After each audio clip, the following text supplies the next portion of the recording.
Bonjour tout le monde. On se retrouve encore une fois ensemble dans une nouvelle séance de français dans laquelle on va essayer de travailler ensemble un nouveau texte de lecture dans la séquence 4. Le texte se trouve sur la page 162 sur vos manuels de français. Il a le titre « Ils tapaient tous ».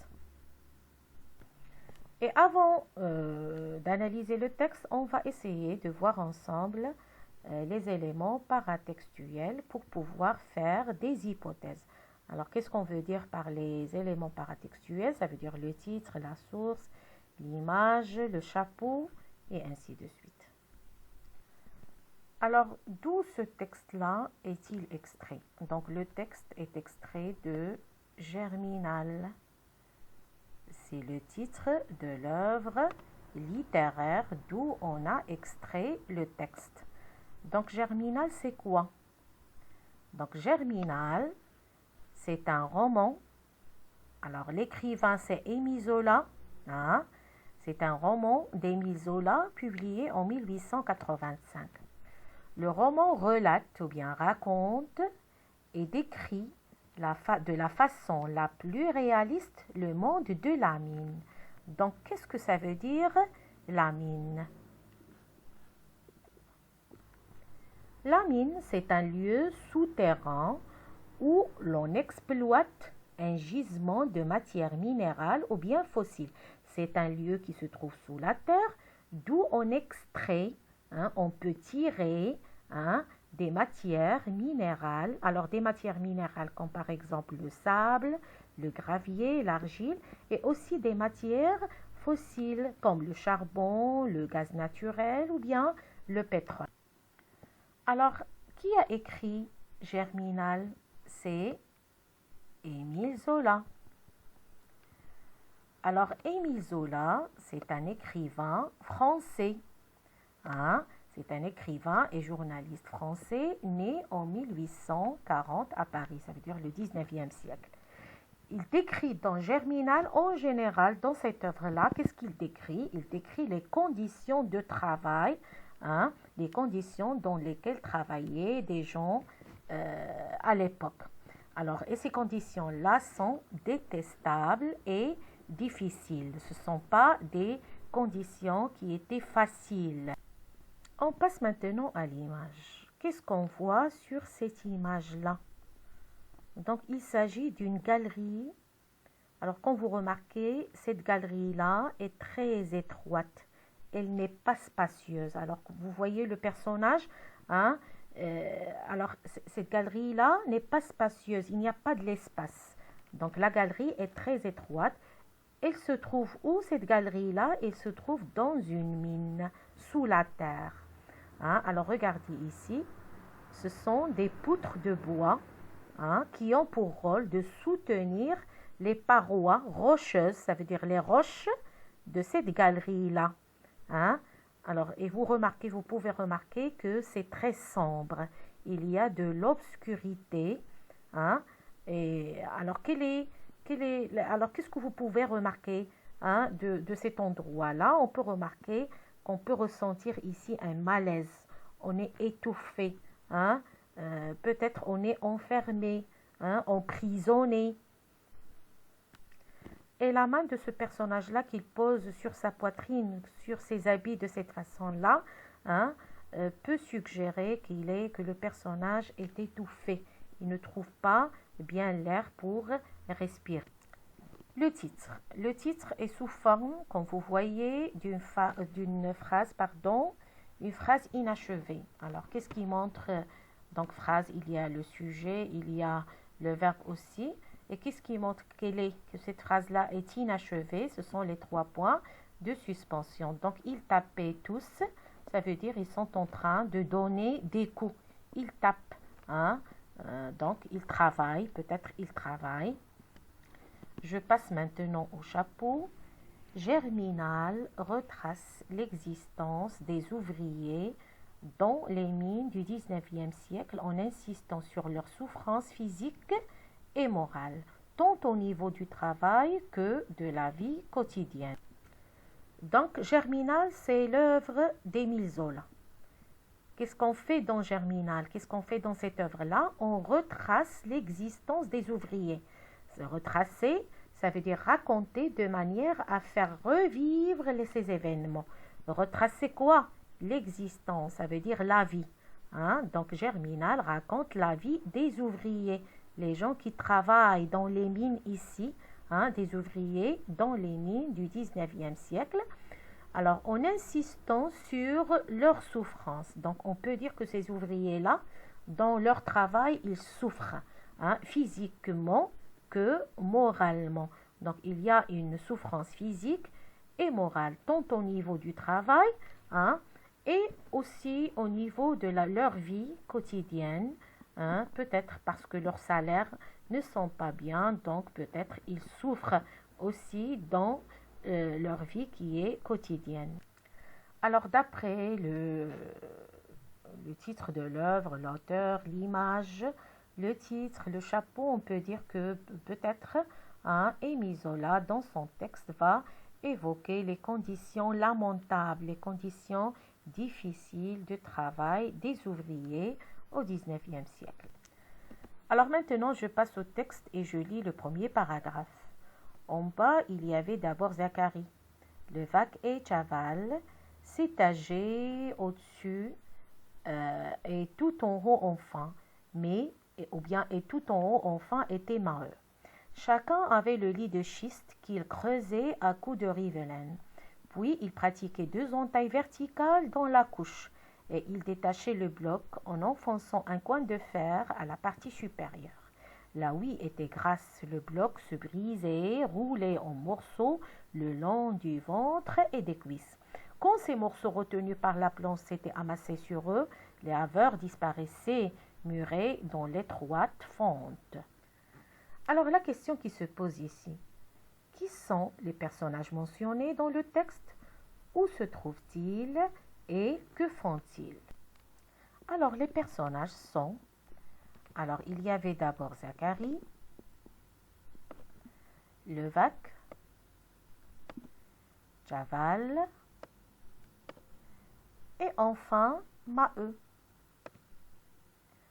Alors, dans le texte, il y a 4 personnages. Je répète, Zacharie, Levaque, Chaval et Maheu. Alors, où se trouvent-ils? Alors, ils se trouvent dans les parois d'une mine. Dans une mine. Alors, ils s'étageaient, ça veut dire s'y disposaient l'un sur l'autre au-dessus et tout en haut, enfin, il y a Maheu. Donc, ils se trouvent, chacun avait le lit de schiste. Alors, lit de schiste, ce sont des roches qui ont cette forme-là. Donc, chacun des personnages avait le lit de schiste. Ça veut dire les personnages travaillent dans les roches. Sous la terre.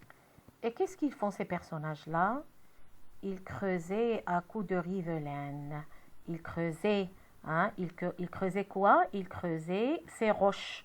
Ces roches, quel est le moyen avec lequel ils creusent? C'est la rivelaine.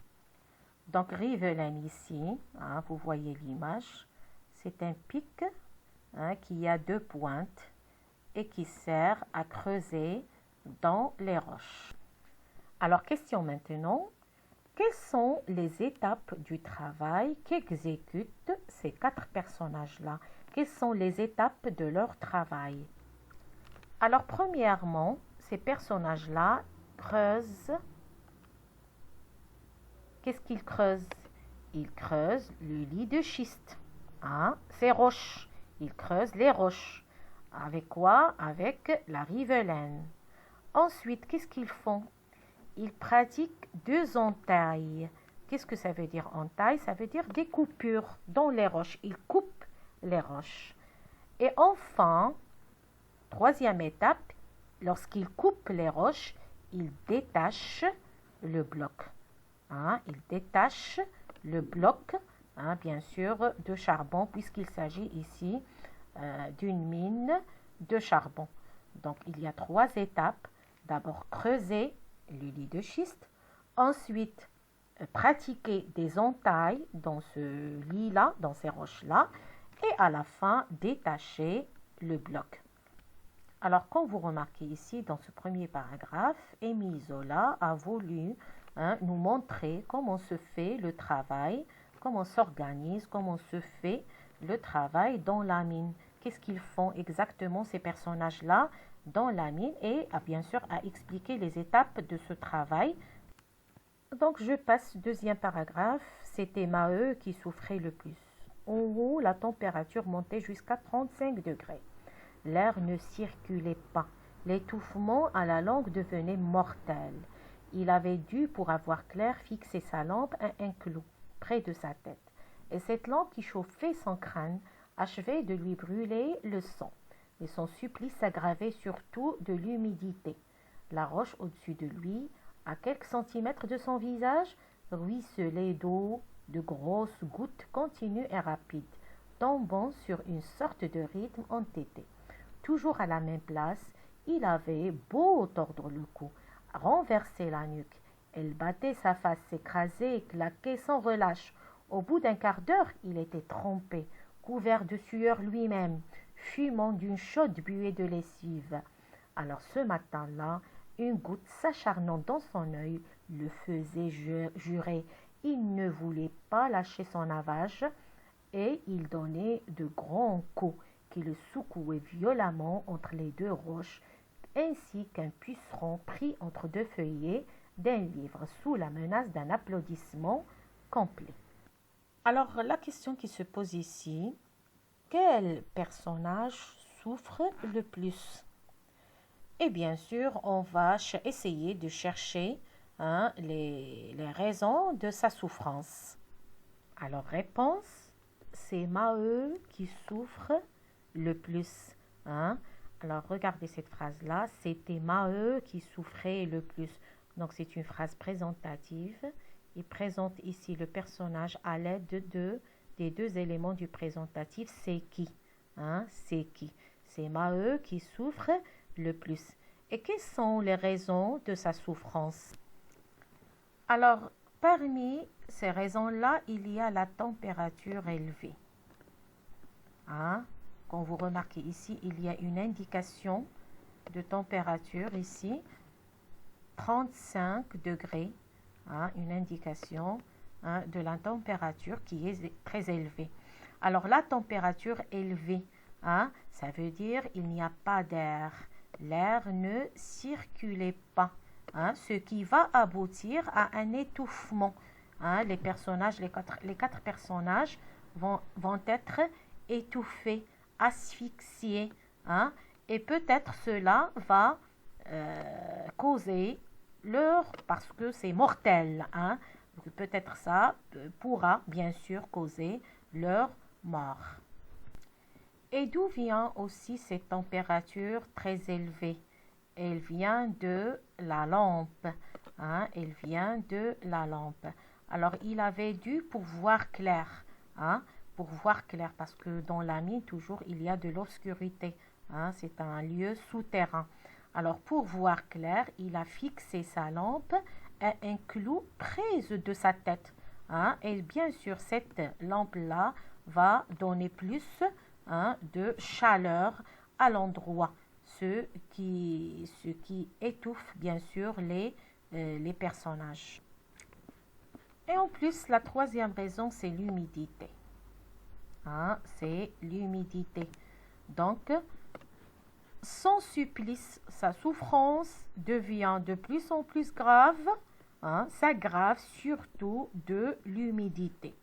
Alors, la roche au-dessus de lui, à quelques centimètres de son visage, ruisselait d'eau.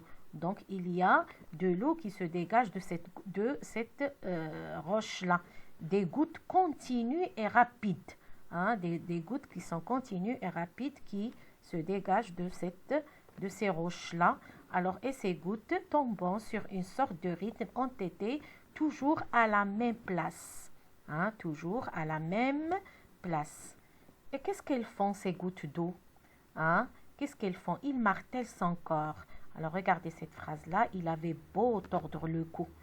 Il avait pas mal de fois, changé la position de son cou, renverser la nuque, Alors, à chaque fois, il change de position. Alors, cela montre que la position de cet ouvrier-là, qui s'appelle Maheu, est inconfortable. Au bout d'un quart d'heure, il était trempé, couvert de sueur lui-même. Alors, comme vous remarquez ici, un quart d'heure. Donc, la situation physique des mineurs est terrible dès un quart d'heure de travail. Et malgré tout cela, il ne voulait pas lâcher son navage. Il donnait de grands coups. Alors vous remarquez ici la résistance de ce personnage-là. Il résiste. Et malgré toutes ces situations difficiles, il est motivé. Il continue à travailler. Il donne encore des coups très forts. Et ces coups-là le secouaient violemment entre les deux roches. Ainsi, alors remarquez ici, il y a une petite comparaison que l'auteur a voulu faire entre ce personnage-là et un puceron. Donc un puceron, c'est un insecte, c'est un petit insecte. Regardez ici l'image. C'est un insecte.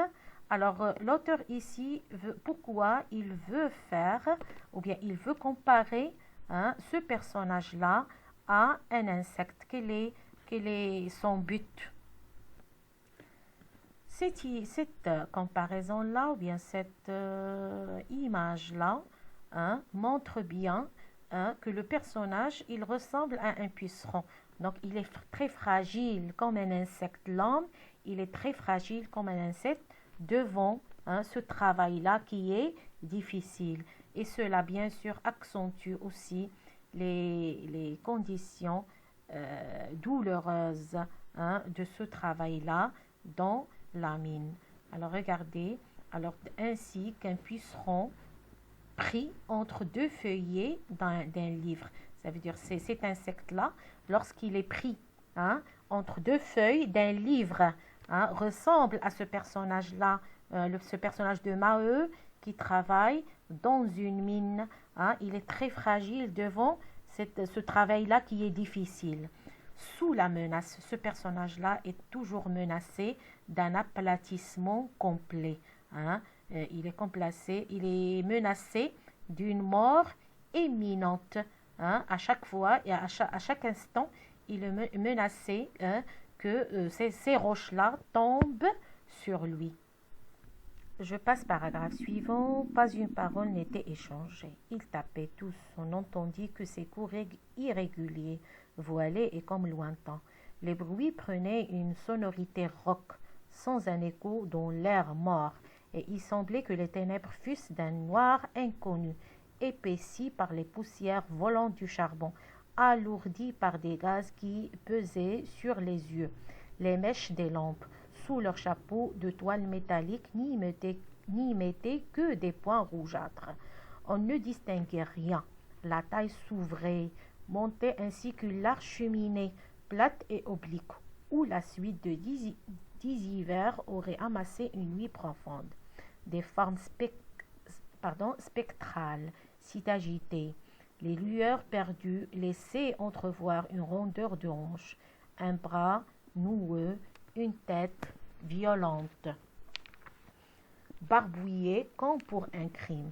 Parfois, en se détachant, luisaient des blocs de huile, des pannes et des arêtes, brusquement allumées d'un reflet de cristal.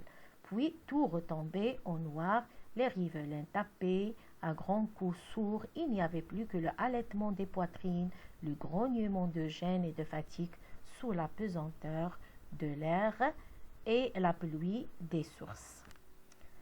Pas une parole n'était échangée.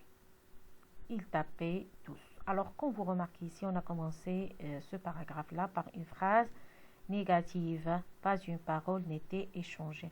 Alors, cette phrase-là montre que les ouvriers sont incapables de parler. Ils n'ont pas la force même de parler. Seulement, ils travaillent. Alors, qu'est-ce qu'on entend? Alors, vous remarquez ici que Émile Zola va essayer de décrire ici les conditions de travail ou bien la souffrance de ces ouvriers dans ces lieux souterrains. On n'entendait que ces coups irréguliers. On n'entend pas les paroles des personnages, mais seulement des coups de rivelaine. Alors, ces coups qui sont irréguliers, voilés et comme lointains. On peut dire aussi que ce lieu-là, qui est un lieu souterrain, est un lieu obscur, où il y a de l'obscurité. C'est un lieu très sombre. Alors, regardez cette phrase. Et il semblait que les ténèbres fussent d'un noir inconnu. Il fait très noir dans ce lieu-là. Alors, imaginez. Et ces ténèbres-là sont épaissies par les poussières volantes du charbon. Alors, le charbon, bien sûr, le charbon est très noir, comme vous voyez ici sur l'image. Alors, la poussière de ce charbon-là ne fait qu'accentuer les ténèbres dans ce lieu qui est un lieu souterrain. Alors, épaissi par les poussières volantes du charbon et alourdi encore. Ces ténèbres-là sont alourdies par des gaz qui pesaient sur les yeux, les gaz qui se trouvaient dans ces lieux-là. Alors, remarquez ici, épaissi et alourdi. Ce sont des noms, deux mots qui appartiennent au champ lexical du poids pour accentuer l'obscurité de ce lieu-là qui est un lieu qui se trouve sous la terre. On ne distinguait rien. Ça veut dire on ne peut rien voir, puisque tout est obscur. Il y a une obscurité absolue, totale, donc on ne peut rien voir. Bien sûr que des formes spectrales qui s'agitaient là-bas. Alors ces formes spectrales ici, ce sont les personnages qui travaillent dans ce lieu-là. Ils sont indiqués ici comme des fantômes, comme si des fantômes qui bougent, qui travaillent dans le noir. Et des lueurs perdues, des lueurs, bien sûr, des lueurs des lampes, perdues dans la mine. Qu'est-ce qu'elle laisse voir? Elle laisse entrevoir une rondeur de hanches. Donc les hanches des ouvriers ici, ils sont rondes. Un bras qui est noueux, une tête violente. Donc ici, cette phrase-là montre bien la force de ces mineurs-là qui travaillent dans ces roches. Et puis, on ne peut rien entendre que le halètement des poitrines. Alors, des gens qui travaillent et qui halètent, que le halètement des poitrines, le grognement de gêne. Alors, quand on est fatigué, gêné, on commence à grogner sous la pesanteur de l'air et la pluie des sources. Alors, pour finir, on peut dire que le texte en général décrit les conditions, ou bien les mauvaises conditions de travail des mineurs qui travaillent, bien sûr, qui travaillaient dans les mines au XIXe siècle. Le lieu est décrit comme un monde infernal, comme c'est de l'enfer. Pourquoi? À cause de la chaleur, la très grande chaleur, l'obscurité, l'humidité. Et comme vous avez remarqué, la structure du texte est faite en 3 paragraphes. Premièrement, il évoque, ou bien il nous décrit comment se fait le travail dans la mine, le fonctionnement et l'organisation du travail dans cette mine-là. Deuxièmement, il parle de la souffrance de Maheu. Et finalement, l'auteur essaye de nous faire la terrible description de ces lieux-là qui sont souterrains. Alors, notre séance touche à sa fin. Alors, je vous demande de faire une synthèse générale pour ce texte-là et de faire cet exercice-là, relever le champ lexical de la violence employé seulement dans le 2e paragraphe. À la prochaine séance. Merci de votre attention.